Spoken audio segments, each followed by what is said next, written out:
main square here, and we're gonna go check out the Pink Street, so go check it out.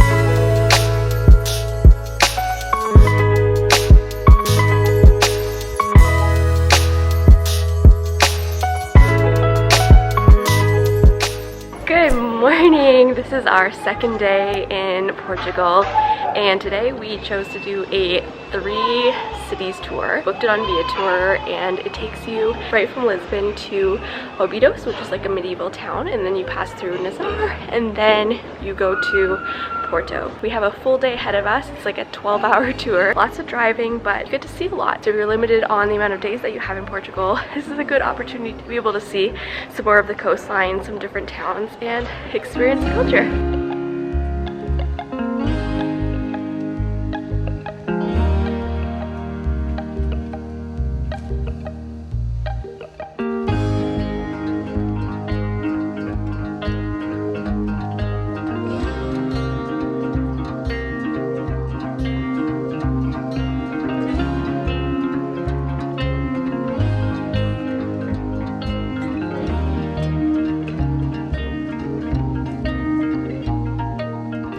Our cherry liqueur shot in our little chocolate cup. They boże zdrowie. There you go. It's not bad back somewhere. Oh. Yeah, it's like 9 a.m. Yeah.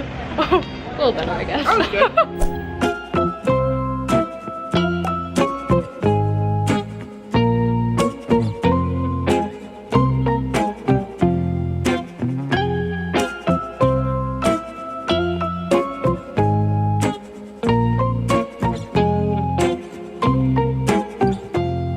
Our tour has landed in Porto. We just had lunch at Villanova, and we were given an hour for lunch, and then we're going to go on about an hour to an hour and a half walking tour around Porto just to see everything, see Taberna Station, and maybe see the Dorno River. Really hot day out today, so hair is officially up, and we are ready to go.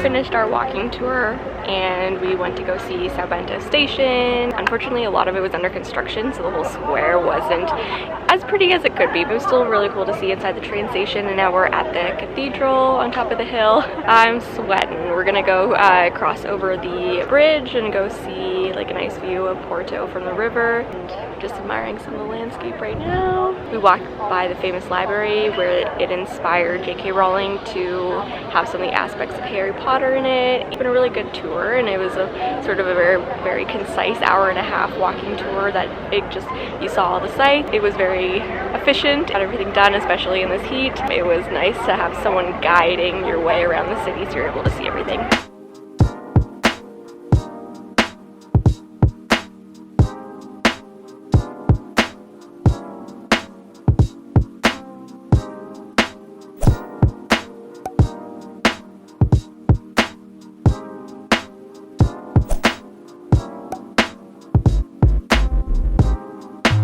We are going for a day trip to Sintra. First stop, we took a train from Rossio Station into Sintra. It was about €5 round trip, and once we landed in Sintra, we took a public bus to get to Pena Palace, which is where I'm at right now. We paid for the interior palace ticket, and I think that it was worth it. It's a long queue, so you're definitely sort of bumper to bumper with people as you go through the palace, but there was a lot in the palace to see, lots of old furniture and different rooms, and it was really pretty. So now we're out exploring the grounds, and then after this we purchased tickets to get to Quinta Da Regaleira. Purchased these tickets a day ahead of time, so we had a specific time slot to get into the Pena Palace, and then Quinta Da Regaleira right now is just like an untimed event, so we can just go at any time. So we got here about like just before 1, and our walk up here took a little bit of time, but now we're at Pena Palace. So I'm just gonna walk around a little bit more and continue our tour of Sintra.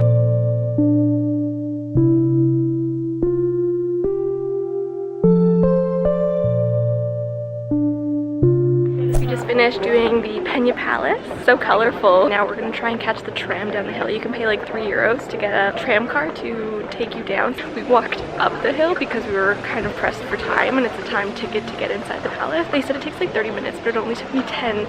So I would just factor that into your time slot, because the time that you enter in the gates is not the time ticket. It's when you actually get through the queue at the top of the palace.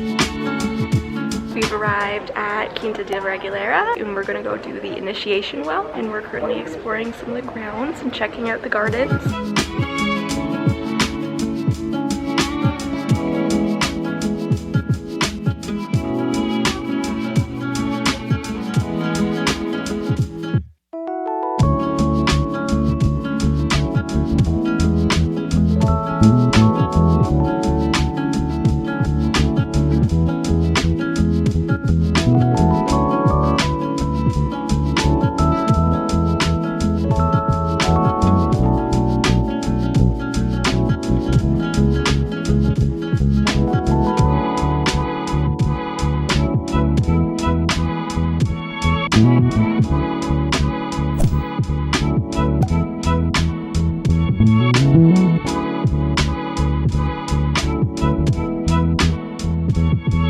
Today is our last day in Portugal. We fly out tomorrow, so we are spending the rest of the day exploring the city of Lisbon. We're gonna go head out and grab a little bit of brunch, and then maybe do a tour around the city. We're not sure if we want to do like Tram 28 or if we want to take a tuk-tuk. And it's pretty easy to walk around. It's not too hilly where like the main shopping street is. There's ways to like navigate around so that you're not going around all the different hills. But I think more in like the Alfama district, if you are going up into like the viewpoints and seeing more of the hilly areas, it's definitely going to be a little bit of a trek to get up there. So we will see how the hills take us today. Last night we walked around that midpoint of town and we were able to see the Sintra lift.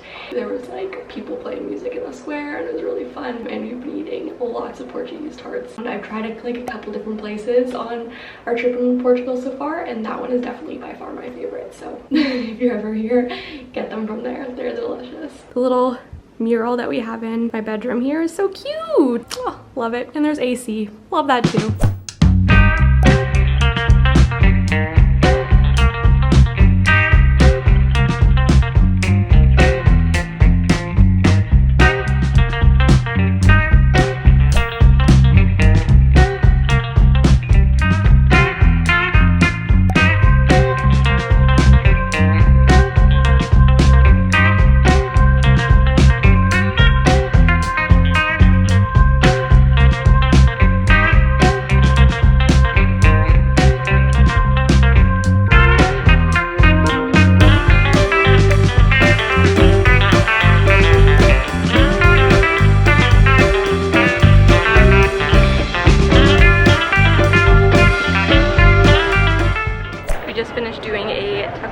Around Lisbon, and now I'm heading back to the hotel. We're actually staying sort of over by the port, so the cruise ships dock over to my right over there, but our hotel is actually right here. It's a pretty little building, so I'm just gonna head back there to freshen up and then head back out. This is my travel clothing hack. So get some Downy Wrinkle Releaser, spray this on your clothes whenever you're traveling, and then we'll just do a little like test on this area right here. You're supposed to like shake it out, stretch it out, and the wrinkles basically disappear. It's like good enough, and then that little spritz will just dry up really quickly. So like look at that pant leg compared to that pant leg. It's so much less wrinkly, and you can fit it in your carry-on because it is under 90 milliliters.